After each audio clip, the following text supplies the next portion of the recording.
preparation milk for my son para bago siya pumasok ng trabaho makainom siya ng gatas. Oras ngayon is 4 o'clock. Gumising siya kanina, ginising ko siya around 4:30. I mean 3:30 kasi ang oras ng pasok niya is alas 5. So kailangan before 5 nandoon na siya sa trabaho niya. Kailangan hindi siya malilate. Kaya kailangan talaga siya magising ng maaga pa. Talagang sobrang sakripisyo ng anak ko sa pagtatrabaho niya. Sobrang sakripisyo kasi nga kailangan siya magising lagi, halos lagi. Kailangan siya magising ng 3:30. Talagang ano talaga ako sa kanya. Nagpapasalamat talaga ako. Ang laki ng pasalamat ko talaga sa kanya. Kasi sobrang hirap at sipag na ginagawa niya para lang sa pag-aaral niya, para lang someday makatapos siya sa pag-aaral niya. Na Carl, thank you so much. Proud ako sa iyo. Proud ako sa inyong lahat, ng kapatid mo, kay Jana, kay Jessa, sa inyo. Sobrang proud talaga ako sa inyo. Thank you so much. Thank you na sa inyo, sa sakripisyo ninyo, sa ginagawa ninyo ngayon para sa atin, para sa kinabukasan ninyo, para sa ating lahat, para sa kinabukasan nating lahat. Salamat nak. Ingat kayo palagi, alagaan niyo mga sarili ninyo, huwag niyong pabayaan. Nandito lang ako sa tabi ninyo. Kung kaya ko pa, magsuporta din ako, magtrabaho din para sa ating lahat. Talagang magsakripisyo muna tayo ngayon. Hindi ninyo pinabayaan yung pag-aaral ninyo, kahit alam ko pagod na kayo, hirap na kayo, kasi habang nag-aaral ka, nagtatrabaho pa rin, tapos umagang-umaga yung umpisa ng trabaho mo. Sobrang laki talaga ng sakripisyo mo na. Salamat na hindi ka pa rin nag-stop, na mangarap para sa buhay mo, para sa kinabukasan mo, para sa ating lahat. Pinagpatuloy mo pa rin.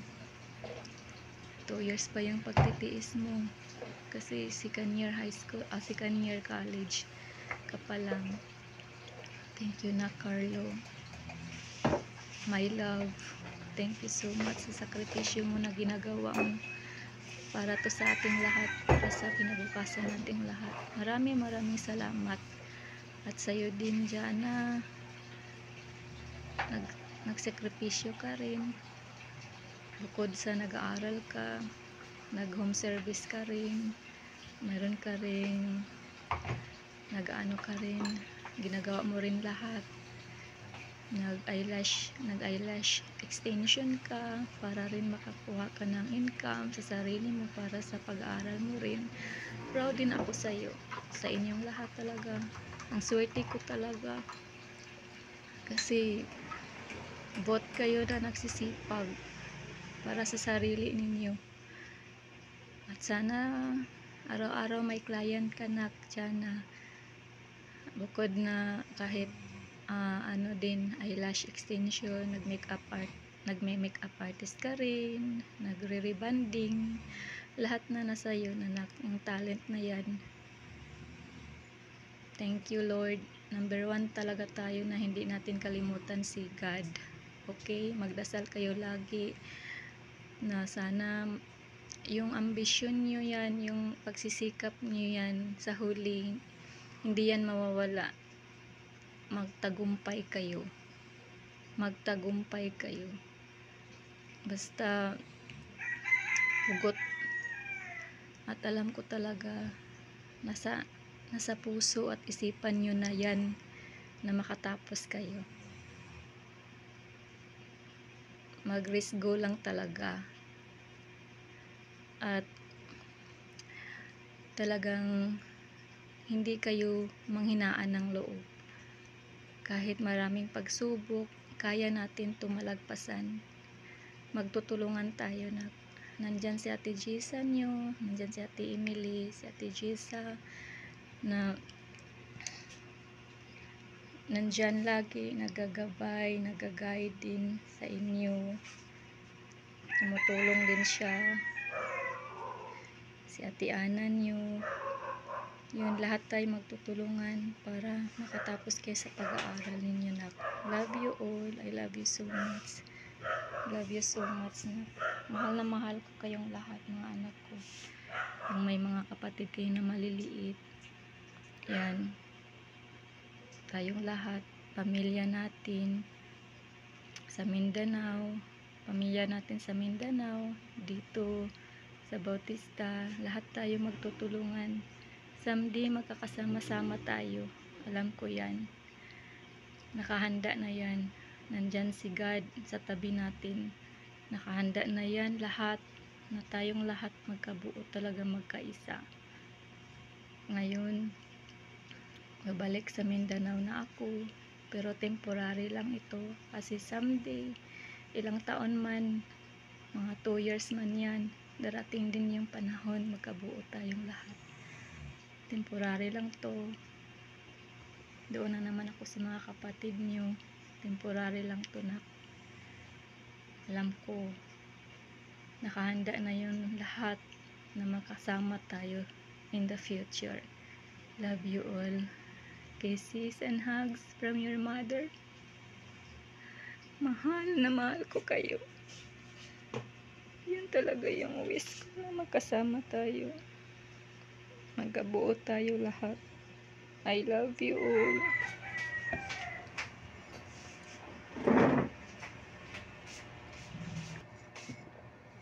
Kain niyo kumain. Ito ba yan? Malasada? Ay, oo. Napahag na. Love you, na. Anong oras alis mo? Anong oras alis mo? Mga after lunch, mga 1 PM siguro. Pwede na. Kaya konting kanin. Isang kutsara.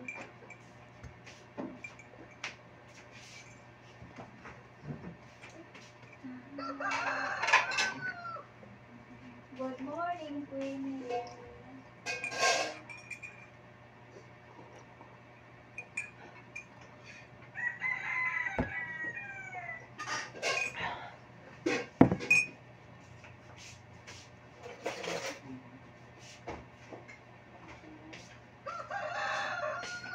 Ano na yung atsara? Atsara ba? Gusto mo yung atsara.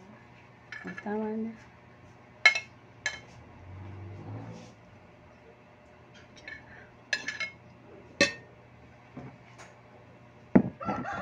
Kaya isang kutsara is.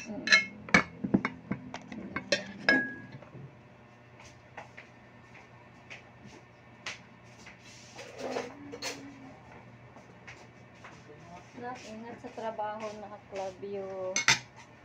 Basta temporary lang ito, ha. Hindi tayo makasama.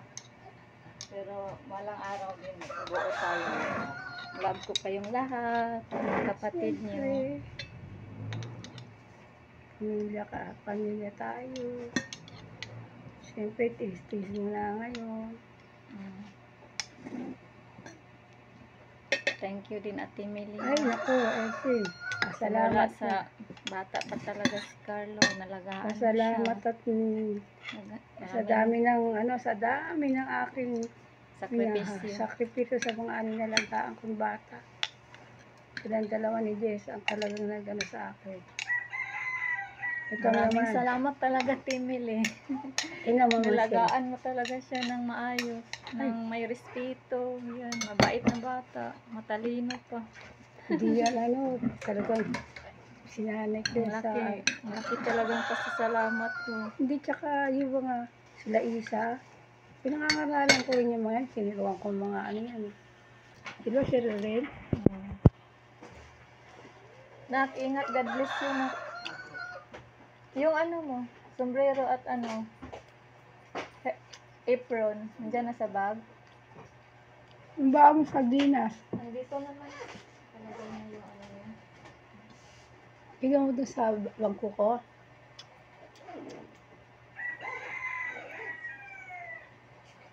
Yung saging dito, lagay mo dito, wala. Yung ano.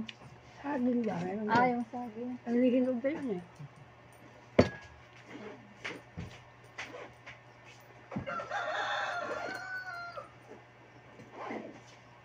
Dito na kami. What? Dito na kami. Love you. God bless you. Sabi ko na, God bless you, nak. Love you. God bless you, nak. God bless you. Kain ng breakfast. Banding with Ate Emily. Tingnan konting gatas. Banding with Ate Emily.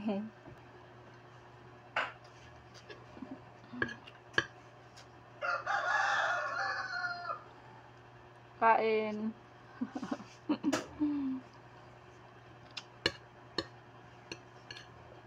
Malasadong itlog. Nasada ni saya. Kung anong Bisaya. Sa amin dito, tinatawag lang na sunny side up. Tapos, yung hindi luto sa ano. Yung hindi luto masyado yung anong tawag yung igyok, no? Yung may dilaw sa gitna. Yun pala yung gusto mo na luto. Yung hindi luto yung sa ano, yung dilaw niya. Nalasahan ko yung ano. Malasahan mo yung dilaw. Okay lang pagkaluto. Lagyan ko lang ng kunting asin tapos hindi mamantika. Kunti lang yung mantika.